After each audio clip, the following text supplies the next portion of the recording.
Let's face it, corporations are always in the market to find skilled and loyal employees. And what better place to find trustworthy and experienced workers than in our United States military? But unfortunately, many of our veterans are lining up in the unemployment line because they're unfamiliar with the culture of the corporate world. So 6 years you've been looking for a job. For something more full-time. I've been doing part-time off and on for the past 6 years trying to survive. U.S. Army veteran Eric Gerard knows that struggle all too well. After 5 years serving our country, the second lieutenant left the military with an honorable discharge after an injury. Since then, he's been looking for a career. He says the military taught him discipline, loyalty, and honor, but not self-promotion or self-marketing. The reason they don't is the military teaches service before self. It teaches a sense of humbleness and respect, which says you take responsibility for what happens, but you never take praise. Lita Citroen spent 25 years in the corporate arena, helping CEOs of leading-edge businesses define their brand, understanding their target marketplace, and creating strategies to drive production. And now her books, like The Next Mission, a personal branding guide for the military to civilian transition, and her blog, Lita 360, are helping veterans realize the importance of creating a powerful personal brand and selling that brand to a potential employer. That discomfort is normal.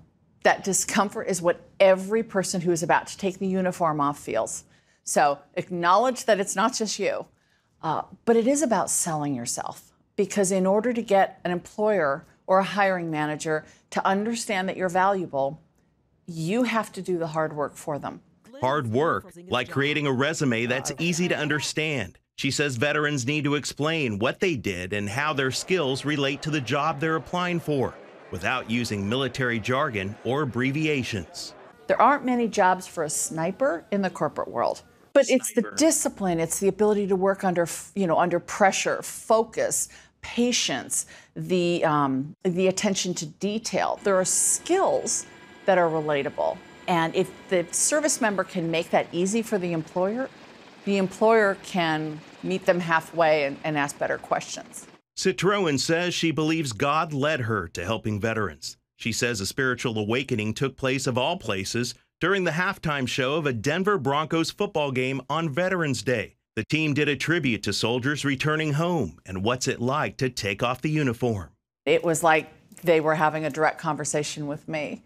November 9, 2009, sitting at that football game, I do say it was a calling. I mean, he definitely said, this is something you need to do. And there were many times that this got hard. In the last 7 years, it got expensive, right. Self-funding my passion to serve those who've served. But every time I've said, if this is truly what you still want me to do, like, you got to make it a little easier for me, it's become easier. Since then, she's been running her business to help vets. The same is true for former veteran and military transition advisor Patricia Frame. She runs Washington-based strategies for human resources. She says if you don't know what job you want, you can't write a resume that's going to get it. As for that interview, she says it's important for vets to talk about success stories from their military experience. Something you did, you felt good about, and you enjoyed doing.